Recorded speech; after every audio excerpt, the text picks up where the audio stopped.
Okay, so let's go back to our height example. Oops, forgot the label on my axis. Let's go back to our height example. Let's say we analyzed the heights of the school and we found out that the mean height is 60 inches. Now, where on this diagram do we put the mean again?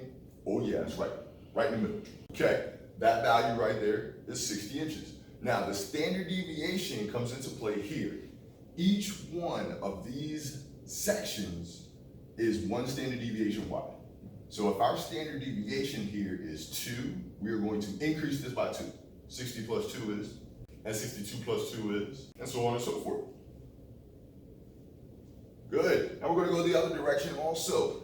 If each one of these is 2, this is the width of one standard deviation. So if this value is 60, this value has to be, and so on and so forth. Good. Now, we can find how much, what percentage of our data is in between all of these numbers. So it would be a really good idea if we could put the percentages in each one of these sections. Let's do that. How can we do that? Oh, we got our rules over here. It's very nice. Okay, so let's talk about that. Notice how that 68% is divided between 2 sections. Evenly, don't forget symmetry. So if each one is 68, what do you think? I mean, if this one is 68, what do you think each one of these is? 34%, exactly right. 34% of my data is in this section between 58 and 60. 34% of my data is in this section between 60 and 62. Okay, now moving along, I bet algebraically I can figure out the percentages for each one of these also using the differences here. So what's the difference between 95 and 68? 27, and I gotta split that 27 equally between these 2 sections here. 27 divided by 2 is, hopefully you can read that, that says 13.5%. Okay, and now the difference between these 2 split in half will give me these 2 sections. So I have 4.7%, the difference between those 2 is 4.7%, and I have to split them evenly here. What would that be? 4.7 divided by 2. Good, now that we have these percentages in place, we can now figure out the answers to some questions. The questions are going to sound something like this.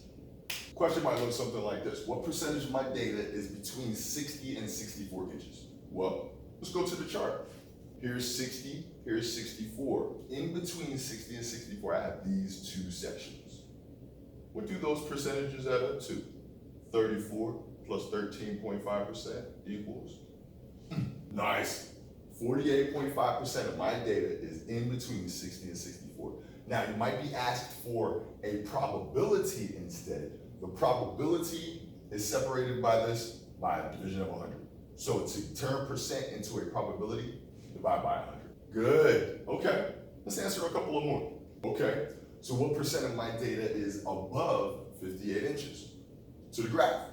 Okay, those are the sections that I'm interested in. That's my target population. Okay, so let's add up those percentages. Oh, wait a minute. We're missing a percentage on the end. I bet we can use some algebra real quick to figure out what that percentage is on the end. Bang, 0.15%. So I bet we could just add all of those together now. Let's do it.